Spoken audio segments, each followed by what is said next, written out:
I'm going to be sharing with you the books that I read during the month of March, and I'm going to say right off the bat that I only had an okay reading month in March. I finished 3 books and I half read 2, and one of those I'm considering DNFing, so it's just a mixed reading month for me, or it was just a mixed reading month for me in March, but I'm going to talk about them, so let's get started.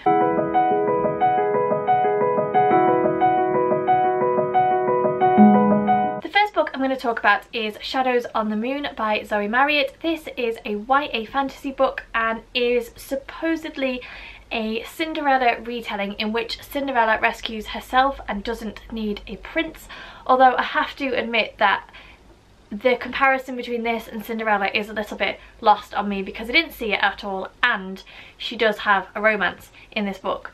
So go figure on that. The world and culture of this book are based on Japan, which I found very, very interesting. It's basically the story of our protagonist, Suzumi, who is a young girl, and at the beginning of this novel she witnesses the murder of her cousin and her father. And Suzumi escapes by shadow weaving, which is basically creating illusions so that people are misled or so that they can't see her. And she doesn't know that she has this magic, and she discovers this after the fact. Her mother returns and together they are taken in by a Lord Terayama who marries her mother and takes against Suzumi, and so Suzumi is very much left to fend for herself. She eventually flees and the story kind of unfolds from there. There are definitely trigger warnings in this book for self-harm. Suzumi self-harms as a way of releasing her anger, her sorrow, her hurt, and that for me is very much what this book is about. It's about a young girl who is deeply hurt and deeply angry, and it's sort of her journey through that and her journey to get revenge for the murder of her father and the murder of her cousin. I gave this book 3 stars, and the reason for that is because I felt like the writing and the plot were just overly simplistic. The sentences were incredibly choppy and the pace was very slow, and I was really disappointed because I really loved the Asian inspired setting. I loved the concept of a girl kicking ass and not needing anybody, and that really didn't take off for me in this book. I felt like the whole magic system, the whole shadow weaving magic system could have been developed so much more than it was. The world building could have been developed so much more than it was, and I felt as though this was a book written for a much younger audience, except for the fact that the subject matter was too dark. So it's like a middle grade writing style, but the topic is YA. And so the two things didn't quite gel together for me. As I mentioned, pacing was also an issue. I feel like you could easily have lost 50 to 100 pages and still have read the same story. It's part of a series, but I don't think that I will be continuing on with it because I just was left feeling a little bit lackluster. Also, as I mentioned, it's a Cinderella retelling, except it's Cinderella without the need for a prince, but there is a romance in this, and that threw me off a little bit as well because I felt like she needed the romance to sort of aid her in her journey of self-discovery, in which case she did need a man or she did need a love interest or a prince in order to free herself. So I was left a little bit confused by that as well. So overall it was okay. I really enjoyed the setting, but I was just left wanting more, and I was disappointed with the writing style ultimately. So yeah, a 3-star read for me. My reading month was then redeemed because I picked up Thunderhead by Neil Shusterman. This is the second book in a trilogy. I think the trilogy is called The Arc of a Scythe. So this is the sequel to that, and oh my goodness. Okay, this is a YA dystopian / utopian series or trilogy, and this book ended on such a cliffhanger. So basically, I won't talk too much about this book, but the synopsis of Scythe is that we are in a world where there is no hunger, there is no disease, there is no death, there is no aging, and so in order to cull the population, because there is no death, we have the scythedom, and the scythedom's job is to train up scythes who will basically fulfill a quota of deaths each year in order to keep the world's population manageable. The world is kind of overseen by this futuristic cloud called Thunderhead, and everybody has kind of uploaded their knowledge into the Thunderhead, and because of that we now have this perfectly organised, perfectly working world, except the Thunderhead has no control over the Scythedom, and this book picks up where the last book leaves off. I'm not going to say much more than that. I will say that this book saw the introduction of a number of different story arcs and characters, which I did find confusing, and I wasn't really enjoying it until we got to the latter half of the book, and then oh my goodness, I just flew through it. I absolutely loved it, and as I said, the cliffhanger was so on point and so unexpected. I just, oh yes, I cannot wait. The third book comes out in September and I'm so excited to read it. I hope that it concludes well. Yeah, I hope that it finishes well, because I just loved this so much. Next up, I read Girls of Paper and Fire by Natasha Ingan. This again is a YA fantasy. I'm trying to make my way slowly through the hardback books that I've got, mostly from book subscription services like Fairy Loot. So a lot of them are YA, but I'm trying to get through them. So yeah, I ended up picking up this one. I really wanted to love this book. The setting has been inspired by the author's Malaysian upbringing, and she has succeeded in creating a rich and diverse world and a rich and diverse set of characters, and one that is unique because I haven't read, well, it's unique to me because I haven't read many books with this type of setting before. And basically we have a world where there are 3 castes of people. Okay, so I'll just read it from the inside so I get it right. So we have Paper Caste, fully human, unadorned with any animal demon features and incapable of demon abilities such as flight.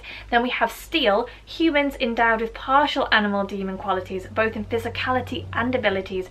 And then we have Moon Caste, fully demon with whole animal demon features such as horns, wings or fur on a humanoid form and complete demon capabilities. And the story focuses on our protagonist Lee, who is a paper caste, and at the beginning of the book she is basically abducted from her home and taken to the palace to become one of the king's paper girls. And the paper girls are basically the demon king's harem. He uses them at his leisure, and I will say again, as with the other book, there are trigger warnings in this definitely. Obviously there is the abduction, but there is also sexual abuse and just emotional and physical abuse as well that takes place within the story, so just be aware of that going in. And they're quite graphically described in some parts, so just something to be aware of. So Lee becomes one of these paper girls, and this is basically her journey as she finds a way to reconcile with this awful new life that she has been thrust into, as she tries to find ways to resist and fight, and as she develops a romance as well. And yeah, there were so many elements that meant I should have loved this book, and yet somehow I just found that it was lacking a little bit. There was just something that didn't quite work to capture me and pull me in, and I actually found it really difficult to get through this book. I felt like I was having to wade my way through the story, and it was just really disappointing because all the elements of a great fantasy book were there. And when I first started reading it I was really excited because I felt like yes, this is going to be an amazing book. And I think it may have something to do with the fact that I struggled to connect with Lee as a character. I felt that she flip-flopped around a lot and I didn't always understand her thought processes. The author didn't do a great job of kind of navigating that, in my opinion.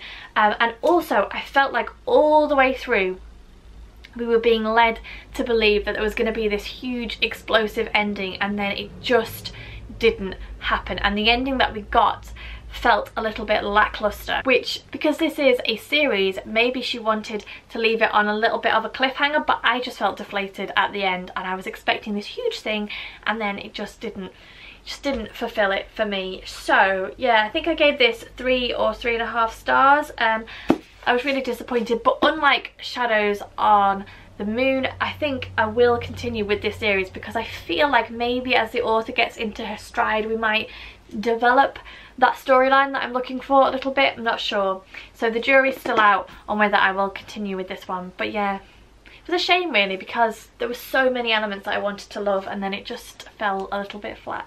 And then, as I said, I half read 2 books. One was Binti, which was the Bookish Mama's pick for February, even though we are in March, and even though it's a super short sci-fi book, I have not managed to finish it yet. Again, there's just something missing for me, and I don't know if it's psychological. Because it's such a short book, I just don't feel like there could be a story worth reading.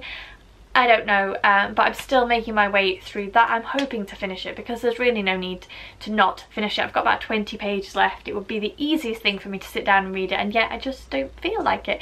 I haven't yet picked up the Bookish Mama's choice for March, even though we are now well into April. I'm just failing on all counts there. That is The Mermaid and Mrs. Hancock. I have started that now. I'm hoping to finish that by the end of the week. But the book that I half read, that I have now finished, and that I just want to include in this wrap up just for a change of YA scenery, I guess, is Transcription by Kate Atkinson. I want to talk about this while it's still fresh in my head because I have only just finished it. So this is set during the Second World War, and we follow a young woman called Juliet Armstrong who's working for the BBC, but we begin to uncover Juliet's past. So the story flips between various different timelines, and we discover that Juliet worked as a transcriptionist for MI5 during the Second World War, and all the way through this book we're kind of led along this journey of what it was like for her, what her life is like now in 1950 when she's working for the BBC. We see a little snippet at the beginning and a little snippet at the end in the present day, but the story mostly centres around back in the 40s in the World War, and then in the 1950s once the war has finished.